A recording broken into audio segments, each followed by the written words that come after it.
தற்போது கரை ஒதுங்கி இருக்கக்கூடிய கண்டெய்னர்கள்ல வந்து கிரீன் டீ எனப்படக்கூடிய அந்த டீ தூளுடைய அம்சம் தான் அதிகமாக இருந்திருக்கிறது. இதை தொடர்ந்து அதிகாரிகள் வந்து அந்த கண்டெய்னர்ல வந்து கிரீன் டீ இருந்ததாக அறிவித்திருக்கிறார்கள். தற்பொழுது பாத்தீங்கன்னா இந்த கண்டெய்னர், அதாவது இந்த கப்பல்ல வந்து மூழ்கிய கப்பல்ல வந்து 643 கண்டெய்னர்கள் இருந்திருக்கிறது. அதுல ஆபத்தான கண்டெய்னர்கள் என்று 13 கண்டெய்னர்களை வந்து கண்டறிந்திருக்கிறார்கள். அதன்படி அந்த 13 கண்டெய்னர்களும் கப்பல்ல வந்து அடித்தளத்துல தான் வந்து அந்த கண்டெய்னர்கள் வைக்கப்பட்டிருந்ததாகவும், மேல் தளத்தில் இருந்ததுல வந்து 73 கண்டெய்னர்கள் வந்து காலியாக இருந்ததாகவும் தற்பொழுது புதிய தகவல்களை அதிகாரிகள் தெரிவித்திருக்கிறார்கள். தற்பொழுது கப்பல் மூழ்கிய காரணத்தினால இந்த மேல் பகுதியில் இருந்த இந்த 73 கண்டெய்னர்கள் அதிகமான கண்டெய்னர்கள் தான் தற்பொழுது அந்த காற்றின் வேகம் காரணமாக கேரளாவில் இருந்து தெற்கு கடற்கரை பகுதி, அதாவது ஆலப்புழா மற்றும் கொல்லம் பகுதிகளில் கரை ஒதுங்கி வருகிறது.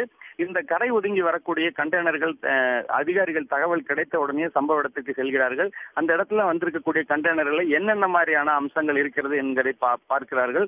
அதை தொடர்ந்துதான் வந்து அந்த கண்டெய்னர்களை கரைக்கு கொண்டு வருவதற்கான முயற்சிகளில் ஈடுபடுகிறார்கள். அதே போல அந்த எந்த பகுதியில் கரை ஒதுங்குகிறதோ அந்த பகுதியிலிருந்து மக்களை வந்து உடனடியாக அப்புறப்படுத்தி தான் வைத்திருக்கிறார்கள். தற்பொழுது இருக்கக்கூடிய ஒரு சூழ்நிலையில இதுவரைக்கும், அதாவது இன்று காலையிலிருந்து 20க்கும் மேற்பட்ட கண்டெய்னர்கள் வந்து கரை ஒதுங்கி இருக்கிறது.